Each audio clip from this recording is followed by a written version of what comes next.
नाज़रीन तव्हांखे अहम ख़बर खां आगाह कंदासीं। घोटकी ज़िले जे कचे जो बदनाम धाड़ियल फ़क़ीर सनाउल्ला उर्फ़ सनू शर गिरफ़्तार थी वियो आहे। घोटकी पुलिस मुक़ाबले जी दावा करे छॾी आहे। रिपोर्टर मुश्ताक अहमद चना मूजिबि घोटकी ज़िले जे कचे जो बदनाम धाड़ियल फ़क़ीर सनाउल्ला उर्फ़ सनू शर खे पुलिस गिरफ़्तार करे पेश कयो आहे, जंहिं पुलिस आॾो मुक़ाबले में गिरफ़्तार थियण जो एतिराफ़ बि कयो आहे। संदसि मथां घोटकी, कशमोर ऐं रहीम यार ख़ान ज़िलनि में केतिरा ई केस दाख़िल थियल आहिनि। पुलिस जो चवणु आहे त रवंती थाणे जी हद में पुलिस जो मुक़ाबिलो थियो, जंहिं में बदनाम धाड़ियल सनाउल्ला शर खे गिरफ़्तार करे हिकु हथियार बि हथु कयो वियो आहे।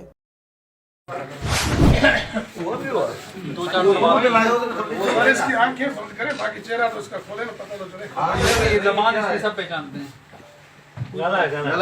मुझे तो देखिए नाम क्या है तुम्हारा? मेरा नाम है फ़क़ीर सनाउल्ला।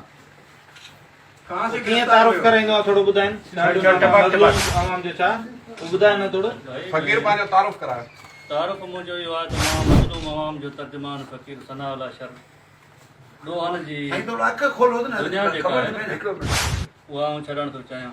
कितना गिरफ्तार थियो ऐं रवती मां केड़ी जगह ते जी मुकाबलो थियो या इए मुक़ाबिलो थियो न सर। वो तेरी दावा कंदो है तो माई वो मुकाबले में किए तो पकड़ भाई बस मुक़ाबले में तो टियो बि हूंदो आहे, 29 बि हूंदो आहे। फर्क का सही देखा रो आवाज गानो बुधाए गानो बुधाए